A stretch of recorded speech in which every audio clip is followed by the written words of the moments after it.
Assalamualaikum warahmatullahi wabarakatuh. Jumpa lagi bersama saya Jojo di Lentera Sunyi. Bagaimana kabar teman-teman semua? Aku harap kalian dalam keadaan sehat dimanapun kalian berada. Dan semoga virus yang melanda dunia saat ini bisa segera berakhir. Tak lupa juga kita doakan saudara kita yang terimbas erupsi Semeru. Semoga mereka diberi ketabahan dan keselamatan, khususnya untuk keluarga korban yang sudah meninggal. Amin. Dalam video kali ini, admin akan menceritakan cerita pengalaman Vidi, Yudi, dan Riko saat mendaki Gunung Merapi, Jawa Tengah. Di mana dalam pendakian ini Vidi mengalami kejadian mistis dan sempat tersesat. Yang entah itu tersesat ke alam biasa atau ke alam gaib. Sampai saat ini Bang Vidi belum bisa memastikan. Admin akan menceritakan kisah pendakian mereka melalui sudut pandang Vidi. Sebenarnya aku tak berniat untuk membawa kedua cowok ini ikut dalam pendakian. Selain memang belum punya pengalaman mendaki gunung, mereka pun adalah tipe cowok-cowok manja, rajin mengeluh dan mudah menyerah. Maunya aku ingin mengajak pacarku lagi dalam misi kali ini. Tapi karena dia sedang keluar kota, jadi tidak bisa ikut menemani. Pacarku adalah orang pertama yang mengenalkanku pada aktivitas yang satu ini. Sebagai anggota Karang Taruna dan ketua Mapala di kampusnya. Ya, pacarku 2 tahun lebih tua dariku. Meskipun cewek, dia punya daya tahan fisik yang kuat. Apalagi untuk mendaki gunung. Sehingga mendaki gunung bersamanya tidak terasa melelahkan, tapi justru menyenangkan. Setelah pengalaman pertama yang begitu berkesan itulah, aku memberanikan diri mengajukan agar dibentuk sispala di sekolah kami pada kepala sekolah. Dengan jabatanku sebagai ketua OSIS, aku yakin permintaanku akan langsung disetujui oleh beliau. Namun ternyata dugaanku meleset. Pak Herman memberi syarat bahwa kami harus mengajukan proposal lengkap beserta dokumentasi berupa foto-foto pendakian yang telah dilakukan. Itulah yang jadi penyebab ekspedisi kali ini. Mulanya aku ragu, bukan karena takut, tapi kondisi dompetku sedang sekarat. Sejak memutuskan untuk kos sendiri, aku selalu punya masalah dengan dompetku. Sebagian teman menganggapku terlalu berani, karena kebanyakan anak kos rata-rata anak kuliahan. Tapi apa boleh buat, tinggal di rumah saudara ternyata lebih menyakitkan menurutku. Bobby, anak Tante Irma, sepertinya tidak menyukai keberadaanku yang tinggal gratis di rumahnya. Dengan berat hati aku memberitahukan hal itu pada orang tuaku di kampung. Mulanya mereka keberatan, tapi aku coba meyakinkan bahwa aku akan baik-baik saja. Selain itu, pekerjaan orang tuaku sebagai petani tentu saja menjadi pertimbangan berikutnya. Kiriman uang yang tidak seberapa harus bisa kuhemat sedemikian rupa. Dan mencari uang saku tambahan pun telah jadi hal yang biasa bagiku. Mungkin itulah yang menempaku, sehingga bisa lebih kuat dibanding teman-teman sekelas lainnya. Dan dari pergaulan dengan anak-anak kos pula, aku jadi mengenal pacarku. Teman kuliahnya adalah teman kosku juga. Demi melihat aku yang mandiri, pacarku jadi suka berteman denganku, sampai mengenalkan pada kegiatan pendakian ini. "Fit, masih jauh gak nih? Katanya sudah dekat, tapi kok belum nyampe-nyampe juga." Jalannya seperti dibuat terseok-seok. Kadang aku suka bingung sendiri, ini anak gak malu apa sama umur. "Sabar, no, Puncaknya sudah kelihatan dari sini. Dimanapun aku terus berusaha mengalihkan perhatiannya pada rute pendakian yang masih cukup panjang. Sementara Riko tak banyak bicara sejak awal pendakian. Namun jelas dari raut wajahnya sudah nampak kelelahan. Aku sendiri karena telah pengalaman dan sudah hafal rute serta medan pendakian, masih merasa santai. Tapi lama-lama aku tak tahan juga mendengar rengean judi yang hampir tiap menit memenuhi gendang telingaku.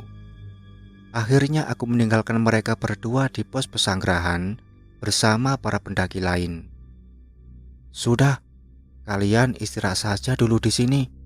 Nanti susul aku bersama orang-orang ini. Sombongku pun tiba melihat orang-orang lemah itu. Sebenarnya kami datang berempat, tapi Aska sudah menyerah dari awal. Sudahlah, kalian saja yang naik. Aku nunggu di sini saja, katanya sambil merebahkan badan di Masjid Kota Baru, tempat kami sholat Isya sekaligus menitipkan motor. Aku melanjutkan perjalanan seorang diri. Saat itu sudah jam 11 malam. Kami sengaja naik malam tepatnya sholat Isya. Pertama, agar sholat tidak lalai. Kedua, agar hawa sejuk malam hari tidak membuat kami cepat lelah. Dan ketiga, yang tak kalah penting, supaya rute perjalanan yang panjang tidak terlihat. Karena kalau rutenya tampak, semangat mendaki bisa ciut melihat rute yang jauh. Untuk itulah kami dan para pendaki lain memilih malam hari untuk naik ke atas. Sepanjang perjalanan seorang diri itu, cukup banyak pendaki lain yang kujumpai. Tapi tak seorang pun yang menyahut saat kusapa. Bahkan melihat pun tidak. Aku terus berjalan sampai kulihat di kejauhan ada api unggun. Karena aku pikir ada yang mendirikan tenda di sana. Mungkin bisa menumpang istirahat sambil menunggu temanku. Namun rasanya sudah terlalu jauh aku berjalan. Belum juga sampai di tempat api unggun itu. Sampai tiba di sebuah sumber mata air, istirahat di sana sambil mencuci muka. Pikiranku masih saja membayangkan kelemahan mereka, disertai rasa kesal karena mereka seolah tak mau tahu dengan kondisi keuanganku yang benar-benar krisis.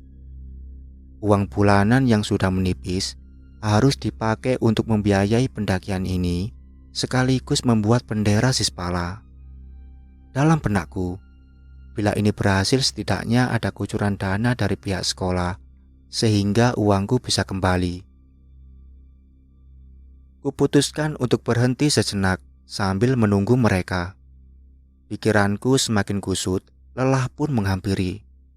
Dalam keadaan kalut seperti itu, spontan aku berteriak sekeras-kerasnya. Binatang kalian semua, tak mau tahu dengan keadaanku. Apa mau kalian, setan? Tak lama setelah aku berteriak seperti itu, tiba-tiba angin dingin menyapu tengkukku. Krak! Terdengar pula suara ranting patah diiringi suara lenguhan. Aku tak tahu apakah itu suara babi hutan atau harimau. Namun tak ada satupun yang muncul menampakkan diri. Aroma melati mulai tercium, membuat bulu kudukku berdiri. Tak lama kemudian tercium bau bangkai. Badanku tiba-tiba kaku, tak bisa digerakkan. Melangkah pun tak bisa sama sekali. Aku segera sadar kekilafanku. Telah menyombongkan diri pada teman-temanku tadi dan tidak sabar menerima keadaan. Langsung saja aku istighfar dan membaca ayat kursi, surat Al-Ikhlas, An-Nas dan Al-Falaq.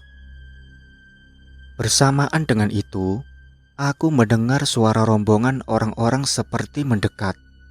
Aku kegirangan sambil berteriak minta tolong. Namun tetap saja tak ada yang mendengar suaraku. Ternyata suaraku pun tidak keluar. Tapi tubuhku sudah bisa digerakkan tidak kaku lagi. Karena itu aku berniat untuk berwudu. Dan lagi-lagi keanehan terjadi. mata air tadi sudah tak ada. Padahal jelas-jelas aku tadi duduk di pinggirnya. Nyaliku ciut lagi. Aku menangis sejadi-jadinya sambil tersungkur memohon ampun.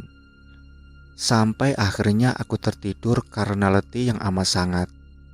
Dan tersentak saat sayup-sayup ku dengar suara orang mengaji dari mikrofon masjid, menandakan subuh hampir tiba. Dan saat itu pula lah aku melihat jalan yang sesungguhnya. Nampak pula rombongan orang-orang yang hendak naik. Barulah orang-orang yang kusapa itu menyahut dan membalas sapaanku. Tidak seperti tadi yang acuh saja. Saat kutanya, ternyata aku masih berada di pinggang Merapi.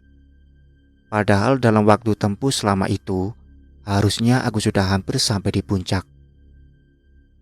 Lalu aku ikut dengan rombongan itu sampai tiba di tempat yang cukup datar. Kami berhenti untuk sholat subuh berjamaah. Setelah sholat, pendakian kami lanjutkan. Sampai di atas, ternyata Yudi sudah sampai duluan. Dia sedang asik tidur-tiduran di atas batu besar. Tapi Riko tidak kelihatan. Sepertinya Yudi masih marah padaku. Karena saat kutanya, jawabannya acuh tak acuh. "Riko kemana, Yud?" Hanya monyongan mulutnya yang menjawab pertanyaanku, menunjukkan arah di mana Riko berada. Rupanya, Riko tengah asik memotret, mengambil gambar untuk dokumentasi. Waktu itu bertepatan dengan tanggal 17 Agustus. Maka kami pun melakukan upacara bendera bersama dengan semua rombongan yang ada. Selesai upacara, barulah suasana mulai mencair. Yudi pun menanyaiku, "Kemana saja lu? Baru nyampe." "Lah, gua juga nungguin elu dari tadi." Sambil minta maaf dalam hati, terpaksa aku berbohong padanya. Mana mungkin aku mengatakan hal yang sebenarnya. Biarlah itu jadi pelajaran hidupku sendiri yang akan kuingat selamanya. Wassalamualaikum warahmatullahi wabarakatuh.